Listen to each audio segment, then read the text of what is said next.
The Social Security and Medicare Board of Trustees has released its 2010 report. That has renewed the debate over the financial health of Social Security and whether raising the retirement age or some other benefit cuts are necessary.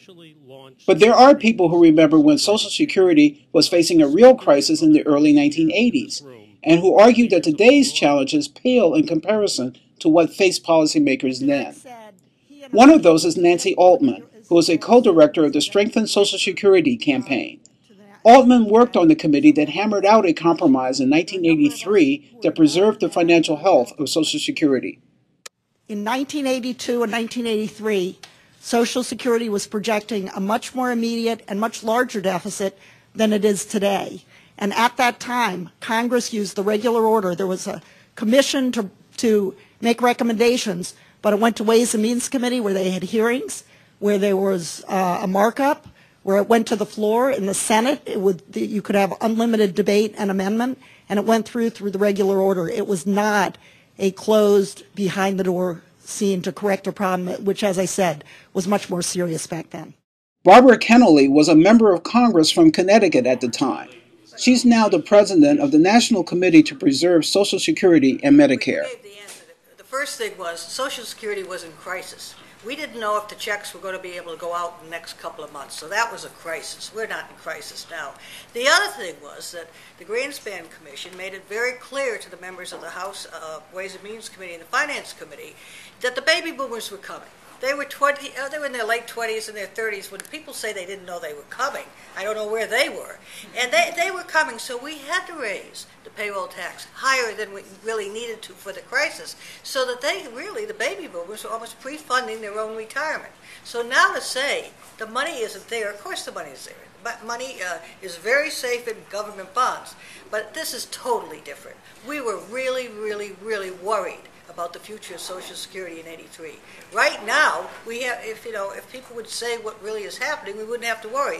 But unfortunately, a lot of people don't understand exactly what's going on. Compared to 1983, the changes that need to be made to keep the 75-year-old Social Security program solvent for another 75 years are relatively simple. So there's a huge difference between the federal budget deficit and the Social Security system. Currently, the Social Security system is in surplus, and it's going to be for decades to come.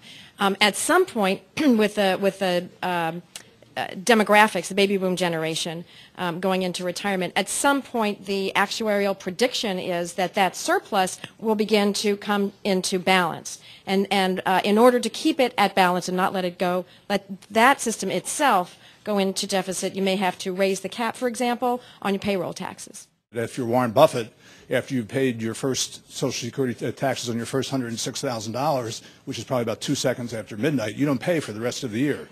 Most of us pay the entire year, so I would really urge them to take a look at that salary. Actually, the framework that they should start from is health care cost. They should be looking at a way to reduce health care costs in the long run. Whether through a public option or a single-player plan where we can actually start to reduce health care costs. That's what's driving Medicare and driving the cost up so high.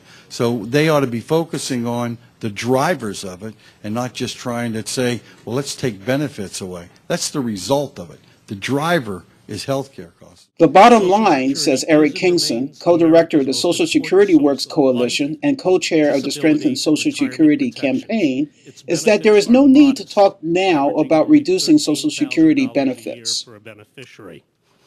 These benefits must not be cut either for today's or tomorrow's beneficiaries. Social Security belongs to the American people, not to Wall Street, who wants to see it privatized, and certainly not to the politicians. It is time to restore the American people's faith in Social Security and in their government's promise. It's time to strengthen, not cut, Social Security.